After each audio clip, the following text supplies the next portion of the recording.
ये मंडप बना है, ब्रह्मा जी वहां पर स्वयं बैठे हैं और वेद मंत्रों का उच्चारण कर रहे हैं। भांडीर वन में ब्रह्मा जी ने किशोरी राधा रानी का और भगवान कृष्ण का पाणी ग्रहण संस्कार कराया। देवताओं ने फूलों की वर्षा करी। कुछ समय पश्चात किशोरी जी भांडीर वन से कन्हैया को लेकर के बाहर आई हैं और जाकर के जब देखा नंद बाबा को, तो जिस हाल में छोड़ करके नंद बाबा को गई थी राधा रानी जी, उसी हाल में बिल्कुल स्तब्ध वैसी ही अवस्था में नंद बाबा बैठे हैं। बालक रूप पुनः धारण कर लिए हैं। कन्हैया और बाबा की गोदी में चले गए हैं। बाबा को प्रणाम करके राधा रानी वहां से अंतर्ध्यान हो गई हैं। ये कथा गर्ग संहिता में विस्तार रूप से लिखी गई है, इसलिए मैंने आपसे जो लिखा था वही कह दिया स्पष्ट शब्दों में। कहते हैं जब रासलीला चल रही थी तो प्रश्न उठा और सुखदेव स्वामी से कहने लगे कि संस्थापनाय धर्मस्य प्रशमाय तरस्य च अवतीर्णो हि भगवान अंशे जगदीश्वरः क्या कथं धर्मसेतुना वक्ता करता विरचिता प्रतीपम् आचरत ब्रह्मन् परदाराभिमदर्शनम्।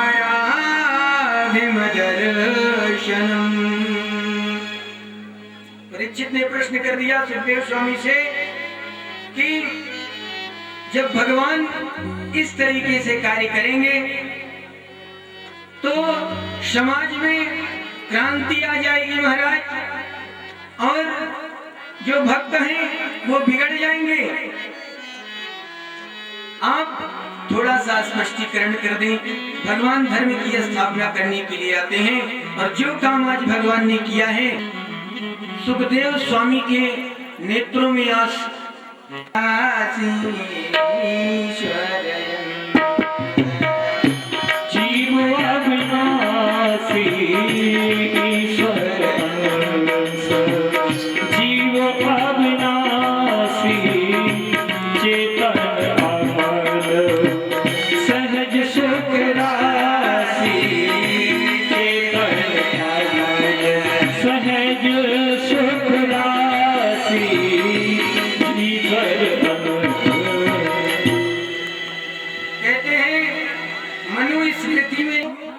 जला दिया। कहे आपने सोचा ही तो जला दिया मेरे को, हाय राम मैं तो जल गया।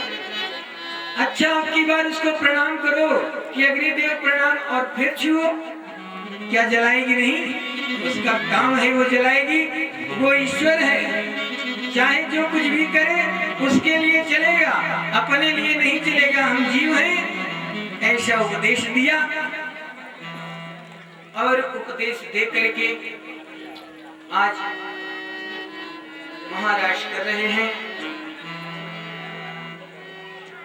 बहुत सारा उपदेश किया और मेरे गोविंद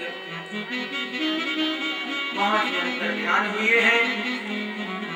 जो इस रास पंचाध्यायी का वर्णन करते हैं, पठन करते हैं था। मैंने किसी प्रसंग में कहा था कि आपको दूसरे दिन की कथा में शायद ऐसा मैंने कहा था कि जितने से अपना काम चल जाए उतने से अधिक संग्रह नहीं करना चाहिए। ज्यादा संग्रह करने वाला व्यक्ति सस्तेन कहलाता है, माने की चोर कहलाता है।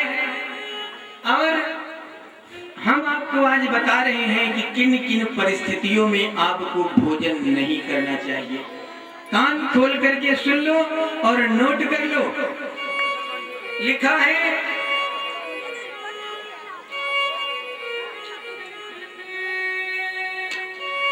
कहते हैं कुछ समय ऐसा होता है जहां पर ऐसी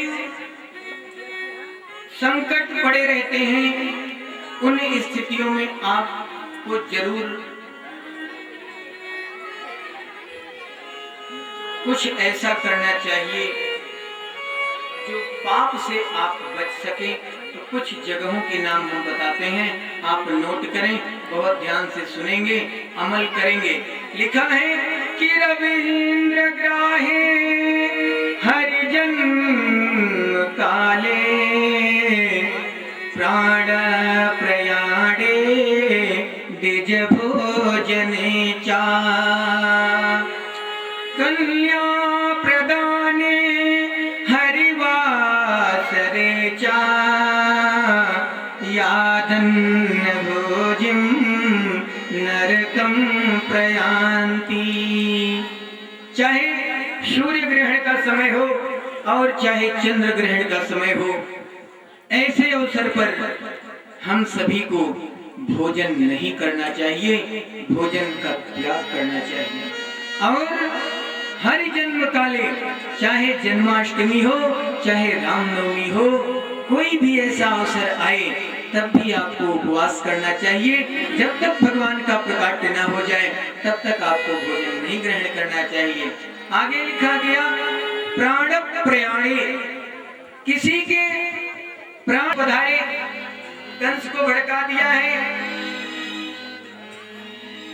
कि जिस गौ ब्राह्मण की सेवा का विधान है,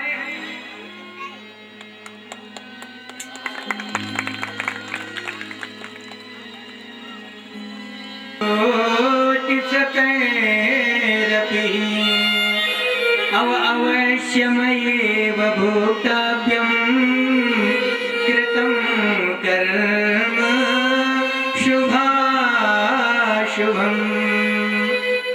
वास्तव में जो व्यक्ति जैसा कर्म करता है उसको वैसा ही फल भोगना पड़ता है।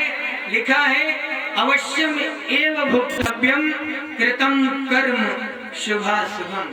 चाहे आप शुभ कर्म करेंगे तो अच्छा फल मिलेगा, हरे कृष्ण, बुरा कर्म करेंगे तो बुरा फल मिलेगा, ये सत्य है। कर्म प्रधान दिजारी ठाकुर इंद्र सिंह जी और उनके भतीजे प्रमोद सिंह राणा, पंचायत सचिव पैरा की अति पंचायत, उनके द्वारा महाराष्ट्री का स्वागत वंदन किया जा रहा है। जोरदार तालियां। आज की जो भंडारे की जो व्यवस्था है इन्हीं के द्वारा की जा रही है और इनका निवेदन है कि जितने भी भक्तगण आए हैं सभी लोग भंडारा प्रसादी ग्रहण करके जाएं और बिना भंडारा प्रसादी ग्रहण किए कोई न जाए। और हमारे विद्यालय के जो सचिव महोदय हैं और काफी अच्छे अंक प्राप्त किए थे, उसी का मेल आधार पर इनका चयन किया गया था और विद्यालय से लगाव भी है। आज भंडारा प्रसादी इन्हीं की ओर से है।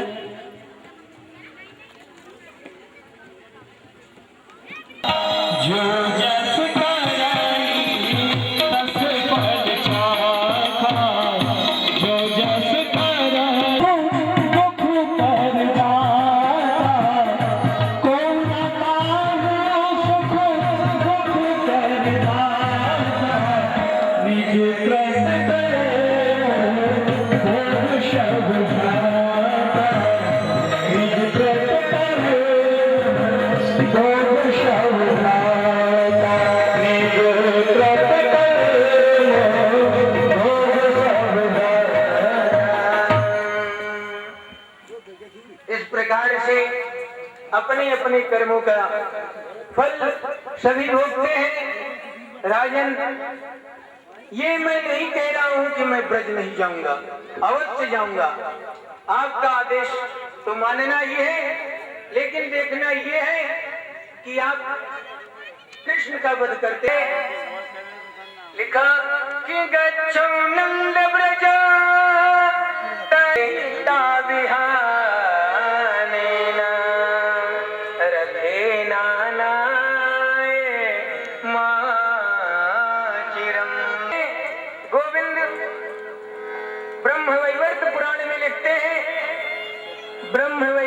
पुराण में लिखा है कि 5 योजन विस्तीर्णम का वृंदावन है, ये मेरा हृदय है, ऐसा ब्रह्मवैवर्त पुराण में लिखा है।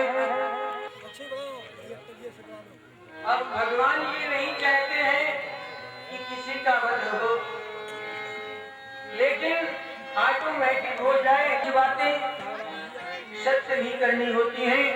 अब आकाशवाणी ने कह दिया है, आकाशवाणी की मर्यादा का पालन करना है। एक बार संत हो महात्मा हो, अगर एक बार संत महात्माओं ने कह दिया तो भगवान को भी आकर के झुक जाना पड़ेगा। बहुत व्यस्ततावश अबुना केवट आना मागियना अबुना केवट आना कहे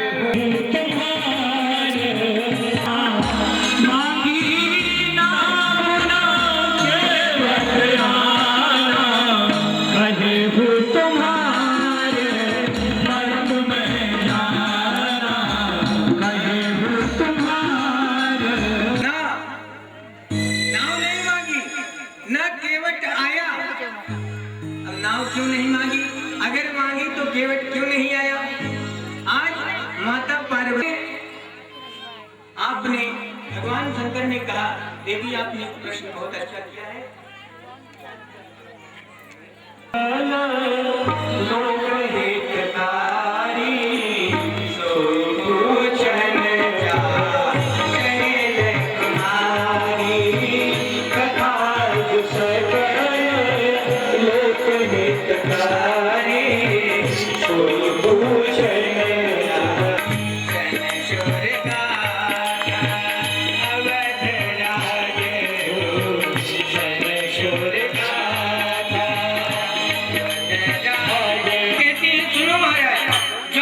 सुनना चाहती हूँ। यहाँ दूसरा प्रश्न है, केवट नाव क्यों नहीं लाया? और तीसरा प्रश्न है कि भगवान राम का कौन सा मर्म केवट जानता है? बहुत ध्यान से सुनना।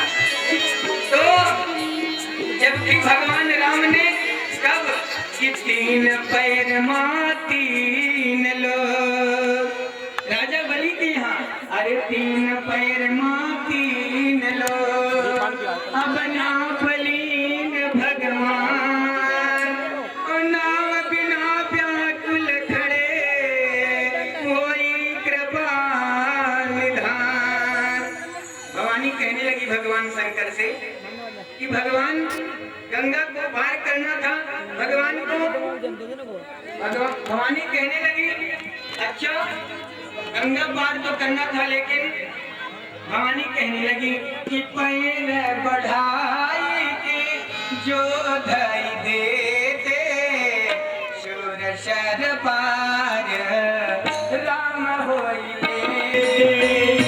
भोले बाबा कहने लगे देवी, उनके साथ में जो सीता जी थी, भवानी कह रही है कि अगर पांव उठा करके रख देते तो गंगा को पार कर लेते। बाबा अगर सीता जी साथ में थी तो देते उठाए देते उठाए जाते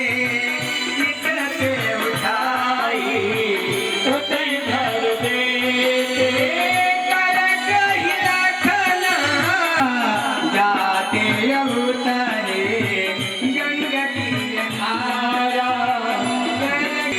गंगा की धारा। माता सीता को गोद में ले लेते और लक्ष्मण जी का आह पकड़ लेते और पार उतर जाते।